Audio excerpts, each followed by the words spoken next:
ವರನಟ doctor Rajkumar ಅವರ ಸುಪುತ್ರ ಖ್ಯಾತ ಚಿತ್ರನಟ ಶಿವರಾಜ್ಕುಮಾರ್ ಅವರು ಪುರಾಣ ಪ್ರಸಿದ್ಧ ಶ್ರೀ ಕ್ಷೇತ್ರ ಯಾಣದ ಶ್ರೀ ಭೈರವೇಶ್ವರ ದೇವಸ್ಥಾನಕ್ಕೆ ಭೇಟಿ ನೀಡಿ ದೇವರಿಗೆ ವಿಶೇಷ ಪೂಜೆ ಸಲ್ಲಿಸಿದರು. ವರನಟ ಡಾಕ್ಟರ್ ರಾಜ್ಕುಮಾರ್ ಅವರ ಸುಪುತ್ರ ಹ್ಯಾಟ್ರಿಕ್ ಹೀರೋ ಎಂದೇ ಪ್ರಸಿದ್ಧರಾದ ಶಿವರಾಜ್ಕುಮಾರ್ ಅವರು ಅಮೆರಿಕದಲ್ಲಿ ಕೃತಕ ಮೂತ್ರಕೋಶವನ್ನ ಅಳವಡಿಸುವ ಶಸ್ತ್ರಚಿಕಿತ್ಸೆ ಯಶಸ್ವಿಯಾದ ಬಳಿಕ ಹಲವು ಪ್ರಸಿದ್ಧ ದೇವಾಲಯಗಳಿಗೆ ಶಿವಣ್ಣ ಅವರು ಹಾಗೂ ಪತ್ನಿ ಗೀತಾ ಅವರ ಜೊತೆ ಭೇಟಿ ನೀಡುತ್ತಿದ್ದಾರೆ.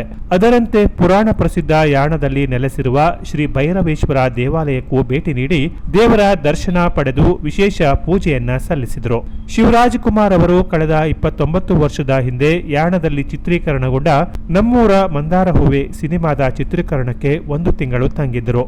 ಈಗ ಶಿವಣ್ಣ ಅವರು ದಂಪತಿಯ ಸಮೇತ ಯಾಣಕ್ಕೆ ಭೇಟಿ ನೀಡಿ ಶ್ರೀ ಭೈರವೇಶ್ವರನ ದರ್ಶನ ಪಡೆದಿದ್ದಾರೆ. ಶಿವಣ್ಣ ಅವರು ಯಾಣಕ್ಕೆ ಭೇಟಿ ನೀಡುವ ನಿರೀಕ್ಷೆ ಯಾರಿಗೂ ಇರದ ಕಾರಣ ದೇವಾಲಯದ ಬಳಿ ಇದ್ದ ಭಕ್ತರು ಮತ್ತು ಸ್ಥಳೀಯರು ಶಿವಣ್ಣ ಬಂದಿರುವ ವಿಚಾರ ತಿಳಿಯುತ್ತಿದ್ದಂತೆ ಶಿವಣ್ಣನ ಬಳಿ ತೆರಳಿ ಕುಶಲೋಪರಿ ವಿಚಾರಿಸಿ ಸೆಲ್ಫಿ ತೆಗೆದುಕೊಂಡು ಸಂಭ್ರಮಿಸಿದರು. ತಮ್ಮೆಲ್ಲ ಅಭಿಮಾನಿಗಳ ಜೊತೆಗೆ ಪ್ರೀತಿ ಸ್ನೇಹಯುತವಾಗಿ ಮಾತನಾಡಿದ ಶಿವಣ್ಣ ಸಂತಸ ವ್ಯಕ್ತಪಡಿಸುವ ಮೂಲಕ ಸರಳತೆ ಮೆರೆದರು.